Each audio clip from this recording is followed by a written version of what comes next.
So this is what I'm going to talk to you about, the mortgage package itself. So I'll give you a brief overview of everything that I do as part of my job for my clients, and then we'll meet some familiar faces later on with some familiar stories, and we can work out which product or products would have been useful for them and helped them along the way. So I could talk about this for days because I am very passionate about the mortgage as a package. It's not just an interest rate. It's not just a way to get somebody into the house. It's a way to keep them in the house if anything should happen in the future. So that's very much the focus of my job. So the mortgage itself, I'm a whole of market broker, so I'm not tied to anybody in particular. I look at all the different lenders and find the best fit for that particular client. But once they're in the mortgage, once they're in the property, I've got to make sure that they can continue to pay that mortgage and that they've got funds there should anything happen. So I look at everything else, and statistically, it's worked out quite well today because it's all ladies. Statistically, women are very underinsured. They don't often insure themselves. That might be because they might not be the main earner. They might be part-time. They might be a housewife, homemaker, and think that it's not really important that they should get cover. It's absolutely important they should get cover, because it's not about what you earn, it's about what you contribute.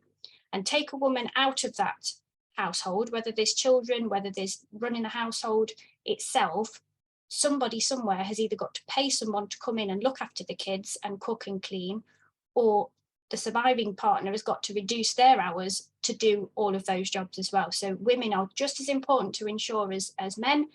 And it's a message that I'm trying to talk to my clients about to make sure they're covered.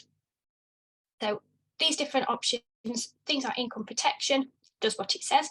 It protects what you're bringing into the household. So if you're off work sick and you don't have sick pay, or you're ill beyond your sick pay, then this is kind of a mini furlough scheme, really. It provides you with a portion of your income so that you can pay your mortgage, so that you don't fall into arrears, so that you don't lose the home if you're off work long-term sick.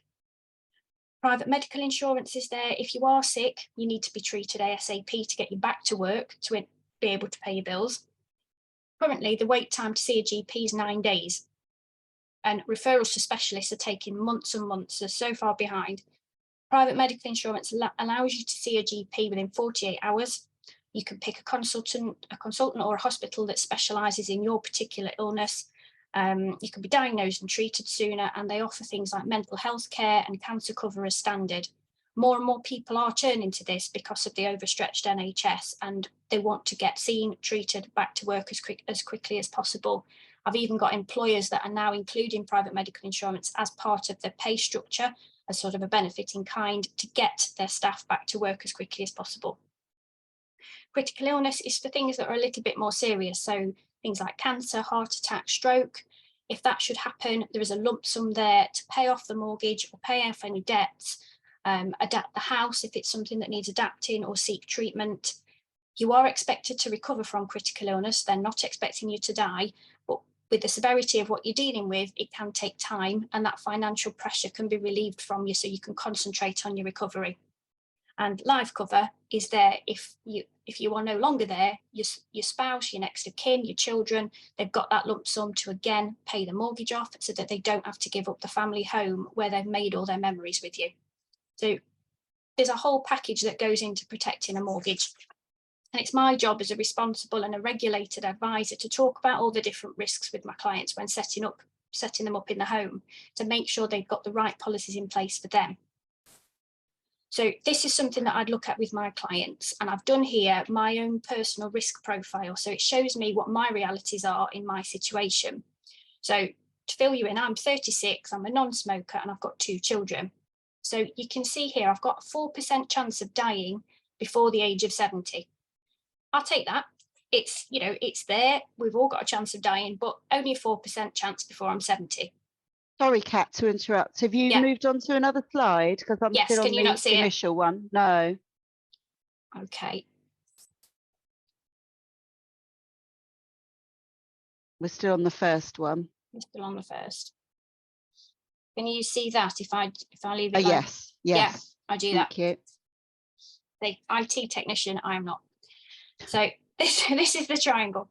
So this is my risk profile, like I say. So before the age of 70, this is the risk that I hold as a 36-year-old woman. So as I get older, the chances of these happening get higher, sadly. So 4% chance of dying. I've got a 20% chance of getting a critical illness before the age of 70. Moving down, I've got a 45% chance that I'm going to be off work for more than 2 months. So something like, it could be anything: bad back, broken bone, depression, mental health, COVID, anything that keeps me off for 2 weeks or more, 45% chance that'll happen. So overall, I've got a 58% chance that something somewhere is going to happen to me before the age of 70. So knowing that fact, I've got a responsibility to do something about it. And the good thing is there are products and services there that can protect me and my family against those odds. So if I die, there's a life insurance policy that will go to Mike and the kids that will clear the mortgage. It won't bring me back, but it will mean that they're in a much better position. And because there's only a 4% chance of them ever needing that, it's quite cheap to actually insure that particular risk. Critical illness wise, I have a condition called chronic daily migraine, and the risk of me having a stroke is really, really high. So that 20%, you could double it, you could probably treble it. The risk of stroke for somebody with this condition is really, really high. So that's important for me to protect, so that if that does happen to us, again, there's a lump sum there to pay the mortgage off and to make sure we're financially okay. And if I'm off work with something less critical, like man flu, for example, then I can't work, then there's an income protection policy that will give me an income until I'm well enough to return to work or until the policy finishes. I've also got private medical insurance, which I used last year. I had a cyst on my ovary that was engulfed, used the private medical insurance. I was seen, scanned, operated on within a month.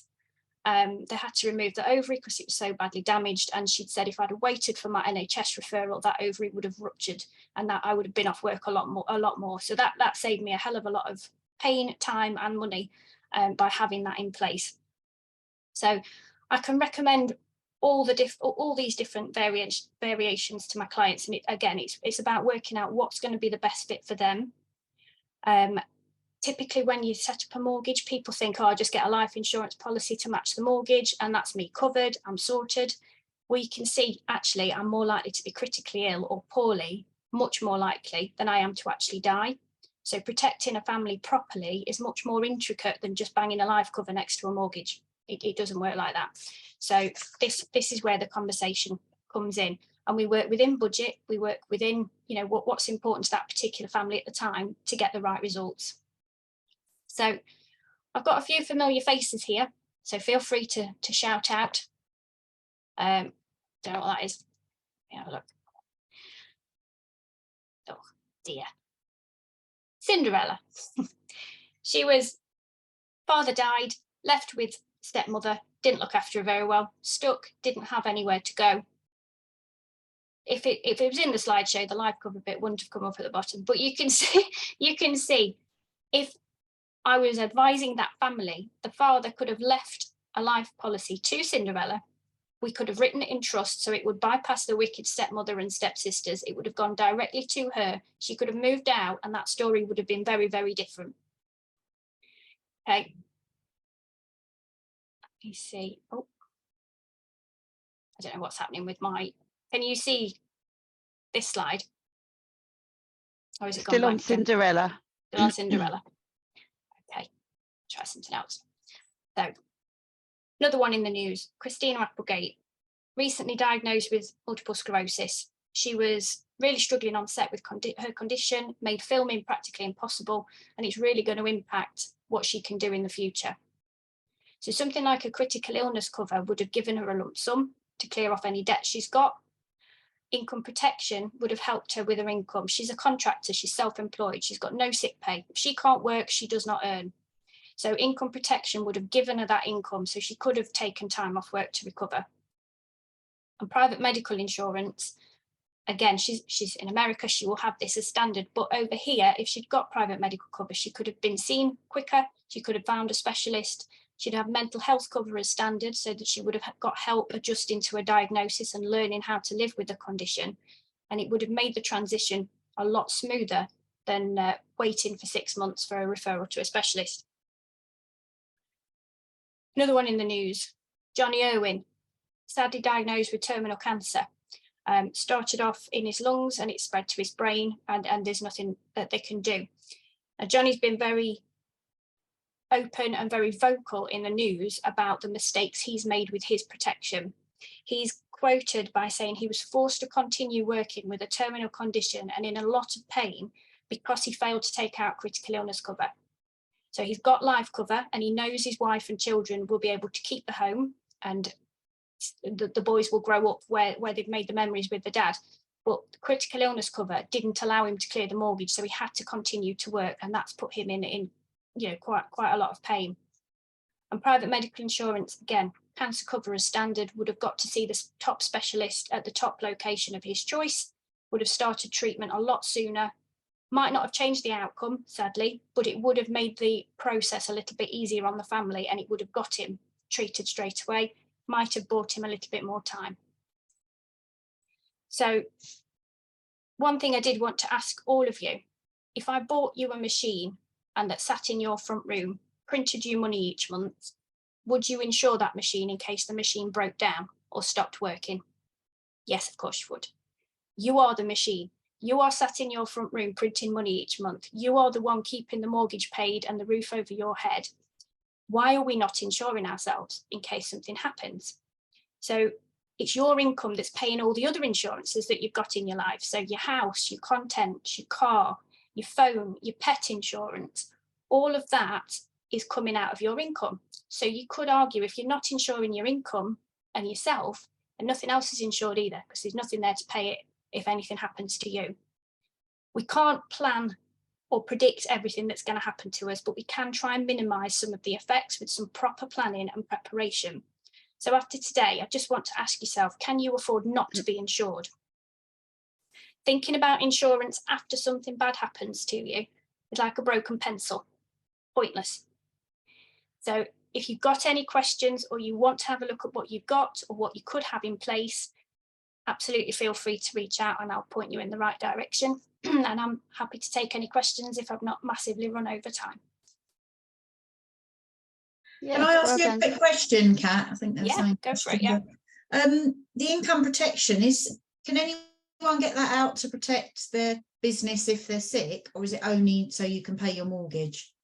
No, it's not tied to a mortgage, so it's an income. So it would be typically it's 60% of your income. So if someone's self-employed, we'd work off their latest income, and at point of claim, they would ask to see your tax returns to show that you're still earning that income, and you would get 60%. So it, like I say, it's a bit like a furlough scheme. It's not quite your full income because you've got to have the incentive to go back to work and get fit again.